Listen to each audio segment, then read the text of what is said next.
হাদিসের মধ্যে সুন্দর একটি ঘটনা পড়েছি।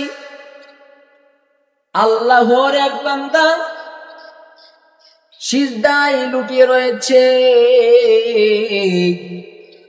আল্লাহ পাক রব্বুল আলামিনের কাছে সিজদায় পড়ে আল্লাহর কাছে চাইতেছেন। ওই বান্দাটা সিজদা থেকে উঠে না। আল্লাহ পাক রব্বুল আলামিন বলেন, বান্দা তুমি যতই সিজদায় পড়ে থাকো না কেন, ও বান্দা তোমার স্থান জাহান্নামে হবে। আল্লাহর ওই বান্দা এই কথা শুনে বলেন আলহামদুলিল্লাহ। আল্লাহ পাক রব্বুল আলামিন রাগান্বিত হয়ে বলেন, রে বান্দা, আমি তোকে জাহান্নামের কথা বললাম, আর তুই কেন আমার শুকরিয়া আদায় করলি? আল্লাহর ওই বান্দা বলেন, ও মালিক,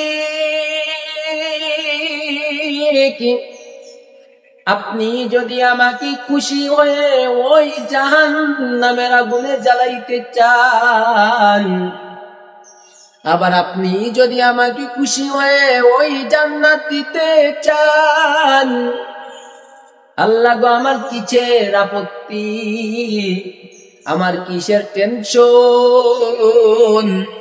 ও মালিক, আমাকে যদিও আপনি জাহান্নামে দেন, তবু আমি সিজদায় লুটিয়ে থাকবো। কেননা আল্লাহ দুনিয়া থেকে আলেমদের মুখে শুনেছি,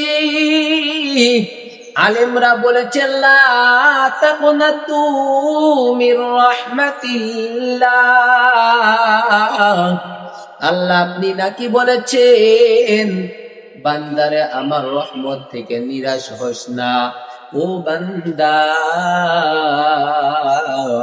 তুমি যেখানে যাইবা সেখানে নাকি আল্লাহ আপনার রহমত ছিল। ও মালিক, আপনি যে জাহান্নাম বানিয়েছেন, যে জাহান্নামের মধ্যে আমাকে জ্বালাইবেন, ওগো আল্লাহ, ওই জাহান্নাম তো আপনার রহমতের আয়ত্তে আছে। ও মালিক, আমি এই জন্য সিজদায় পড়ে থাকি, যদি আপনি আমাকে ক্ষমা করে দেন। আল্লাহ বলেন, বান্দা, দুনিয়ায় আলেমের কথা শুনে তুমি সিজদায় পড়ে গিয়েছো, কোরআনের কথা শুনে সিজদায় পড়ে গিয়েছো। এ বান্দা, তোকে আমি ক্ষমা করে দিলাম। আল্লাহ পাক রব্বুল আলামিন ওই বান্দাকে জাহান্নামে দিতে চাওয়ার পরে বান্দা বলল আলহামদুলিল্লাহ। কেন আলহামদুলিল্লাহ বলেছি? আল্লাহ যদি খুশি হয়ে যদি ওই বান্দাটাকে জাহান্নামে দেয়, তবুও বান্দার কোনো চিন্তা নাই। আবার যদি আল্লাহ খুশি হয়ে যদি বান্দাকে জান্নাত দেয়, তবুও বান্দার কোনো সমস্যা নাই। আল্লাহকে এই কথা বলার পরে আল্লাহর আরশে আজিমে জোশ মেরে গেছে। আল্লাহ পাক রব্বুল আলামিন সাথে সাথে বান্দাকে বলে, বান্দা, তোকে আমি ক্ষমা করে দিয়েছি। এ মুমিন মুসলমান, যদি আল্লাহর কাছে যদি চাওয়ার মতো চাওয়া চাই, তাহলেই পাওয়া যায়। আর যদি চাওয়ার মতো না চান, আল্লাহ পাক রব্বুল আলামিন কেমন করে আপনাকে দিবেন? আরে দুনিয়াতে মায়ের কাছে না কাঁদলে মা দুধ দেয় না। আরে দুনিয়াতে মায়ের কাছে চোখের পানি না ফেলাইলে মা মাফ করে না। বাবার সাথে অন্যায় করলে বাবার কাছে ক্ষমা না চাইলে বাবা ক্ষমা করে না। এই নবীর উম্মতের দল। আর যে আল্লাহ আমাকে আর আপনাকে বানিয়েছেন, ওই আল্লাহর কাছে যদি আমি আর তুমি যদি না চাই, আল্লাহ পাক রব্বুল আলামিন আমাকে আর তোমাকে কেমন করে ক্ষমা করবেন?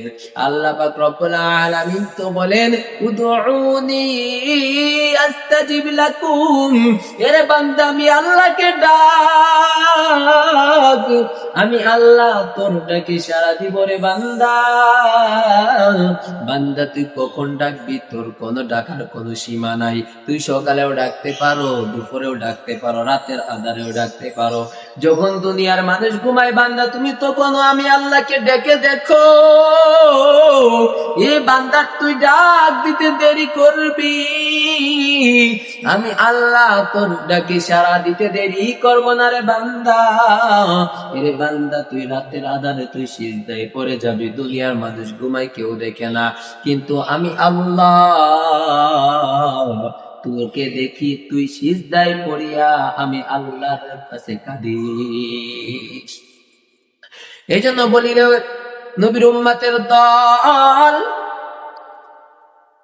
আল্লাহর কাছে চাইতে শিখেন, আল্লাহর কাছে বলতে শিখেন। বলতে পারলে চাইতে পারলে আল্লাহ পাক রব্বুল আলামিন দিতে বাধ্য হবে, কারণ আল্লাহ আমাদেরকে বানিয়েছেন। যে আল্লাহ বানিয়েছেন ওই আল্লাহ আমার দরদ বুঝবে। যে আল্লাহ বানিয়েছেন ওই আল্লাহ আমাকে জাহান্নামে দিতে চাই না, জান্নাতে দিতে চাই। এই জন্য আল্লাহর কাছে চাইতে পারলে আল্লাহ দিবে, চাইতে না পারলে আল্লাহ দিবেও না।